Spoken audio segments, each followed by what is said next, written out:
Há momentos em que o peso do dia parece dobrar os ombros e a mente sussurra que já é o fim. É justamente aí que a pergunta certa muda tudo. De onde vem a força que não quebra? Jesus nos mostrou, com palavras e atitudes, que a verdadeira fortaleza nasce da confiança total no Pai. No deserto, após 40 dias de jejum, quando a fome falava alto, a tentação foi direta: transformar pedras em pão. A resposta de Jesus foi ainda mais forte: nem só de pão viverá o homem, mas de toda a palavra que procede de Deus. Ele não correu atrás do que era imediato, ancorou-se no que é eterno. Confiar é trocar ansiedade por direção, urgência por obediência e controle por descanso no Deus que vê o invisível e age no tempo perfeito. No alto do templo, outra provocação: pule, os anjos te segurarão. Jesus não precisou provar nada a ninguém, pois já estava firmado no Pai. Não tentarás o Senhor teu Deus. Confiar não é fechar os olhos à realidade, é abrir os olhos para a soberania. É saber que no barco das tempestades, quando ondas ameaçam e o vento grita, a palavra segura mais do que qualquer corda. É o mesmo princípio que moveu Davi diante de Golias. Não era bravata, era confiança no Deus dos exércitos. Provérbios nos manda não apoiar no próprio entendimento, mas reconhecer o Senhor em todos os caminhos. Quando a saída parece muro, a confiança abre uma porta que ainda não vemos. E quando tardar, Isaías garante: quem espera no Senhor renova as forças, corre sem cansar, voa como águia. Confiar também é aceitar que não entenderemos tudo agora. Em Betânia, quando Lázaro morreu, muitos questionaram o silêncio. Jesus, porém, declarou: essa enfermidade é para a glória de Deus. E no tempo certo chamou Lázaro para fora. A confiança madura troca por quê por para quê. Ela não exige sinais para crer, crê para enxergar. E é contínua. A cada novo desafio, renova-se como quem abastece o coração na fonte certa por meio da oração, da palavra e da obediência. Confiar não nos remove da batalha, coloca Deus à frente dela. Se hoje você sente o peso, fixe-se nisso. A força não nasce do que você controla, mas de quem te sustenta. Jesus nunca apenas falou sobre oração, ele a viveu intensamente, como quem respira fé em cada instante. Nos momentos em que tudo parecia desabar, ele se recolhia em silêncio, não para fugir do mundo, mas para se reconectar com o Pai. O jardim do Getsêmani é o retrato mais profundo disso.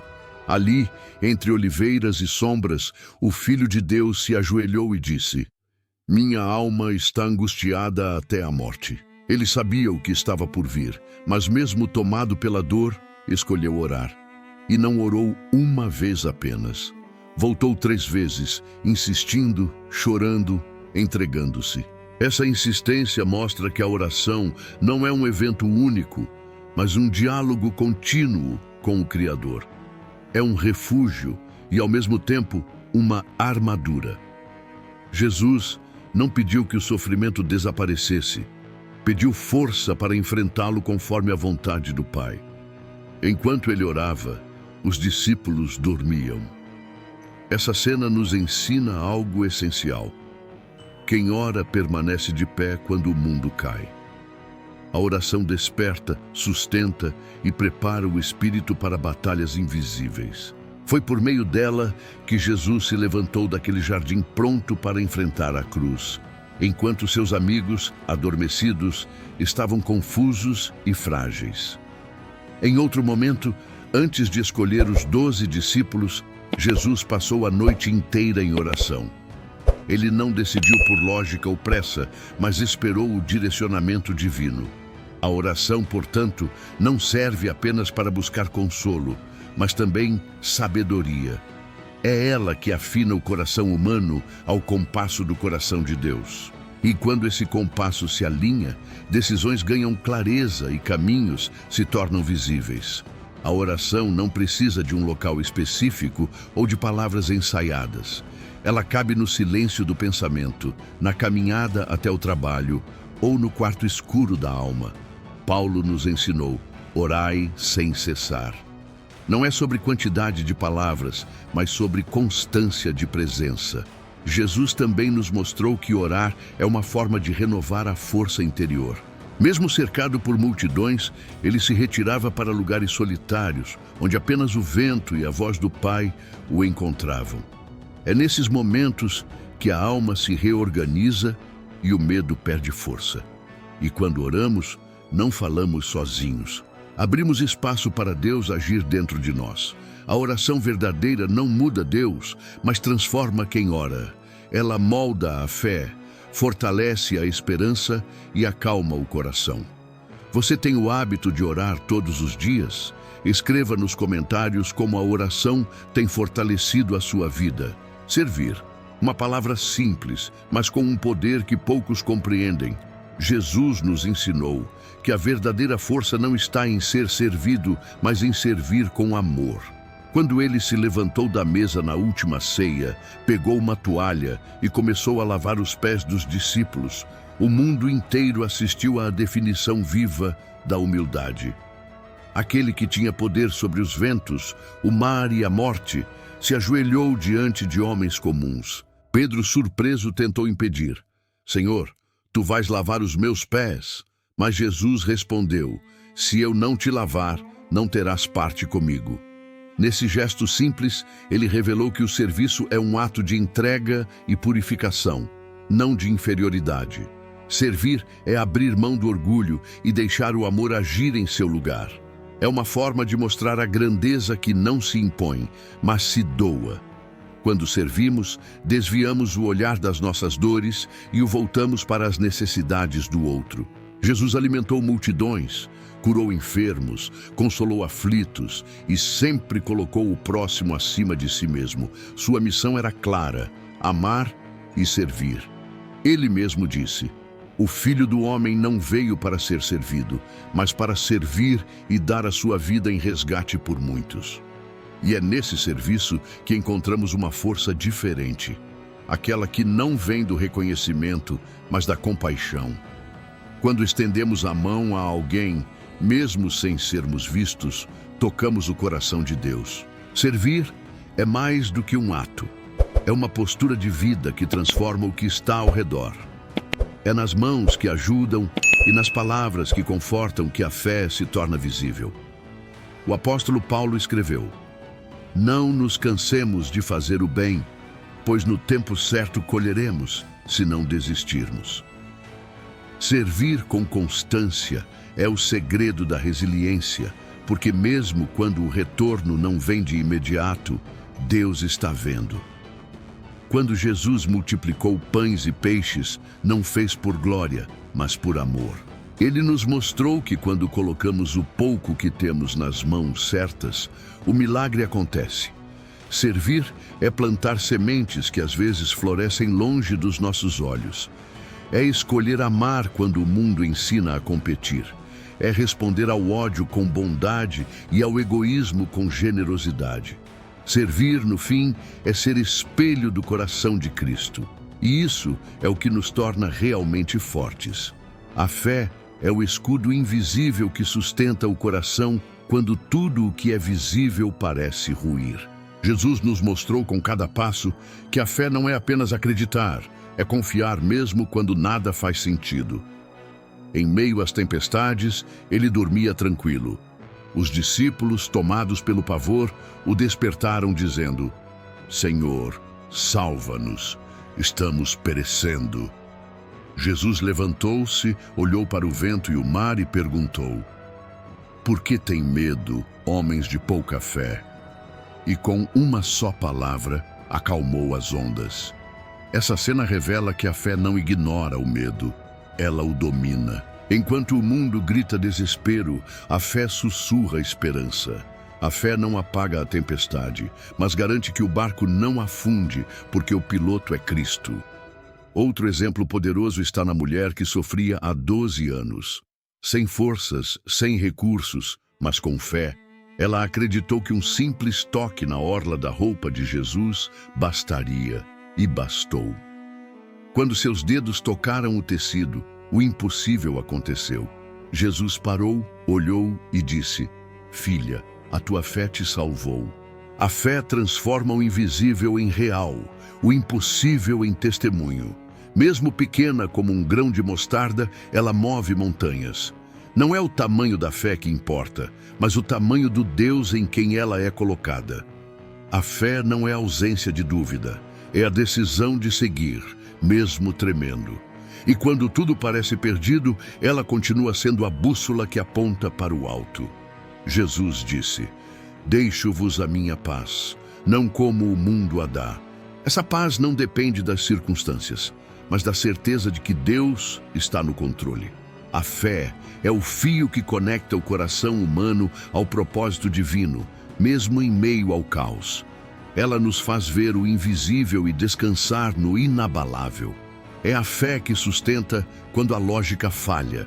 É ela que nos ensina a esperar o impossível. E quando esperamos, Deus age no tempo perfeito, da forma mais surpreendente. Qual foi o maior milagre que a sua fé já te fez viver? Escreva nos comentários e inspire outras pessoas a não desistirem de crer. Perdoar. Uma das palavras mais simples de dizer e talvez uma das mais difíceis de viver. Jesus nos ensinou que o perdão é mais do que um gesto, é uma libertação. Enquanto estava na cruz, ferido, traído e sangrando, ele olhou para os que o crucificavam e disse: Pai, perdoa-lhes porque não sabem o que fazem. Nenhuma frase carrega tamanha força espiritual. Naquele instante, Jesus transformou dor em graça e ódio em amor. O perdão não muda o passado, mas cura o coração que o carrega. É o ato mais poderoso de fé e resiliência, porque exige vencer o próprio ego. Quando escolhemos perdoar, deixamos de alimentar a ferida e começamos a nutrir a paz. E quando essa paz floresce, a alma respira de novo. Pedro perguntou a Jesus quantas vezes deveria perdoar seu irmão. 7? E Jesus respondeu: não 7, mas 70 vezes 7. Ele nos ensinou que o perdão não tem limite, porque a graça de Deus também não tem. O perdão é uma prática constante, uma escolha diária de liberdade. Segurar o rancor é como segurar fogo nas mãos, esperando que o outro se queime. Mas só você sente a dor. Perdoar não é esquecer, é deixar de ser prisioneiro do que te feriu. É entregar a justiça a Deus e libertar o próprio coração. Quando perdoamos, o peso cai, o fardo se dissolve e o espírito se torna leve outra vez.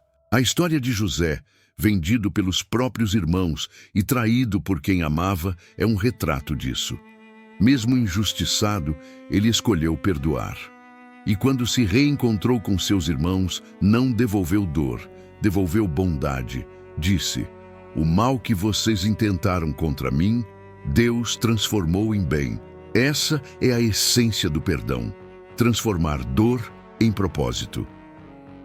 Jesus nos ensinou a buscar reconciliação antes mesmo de orar.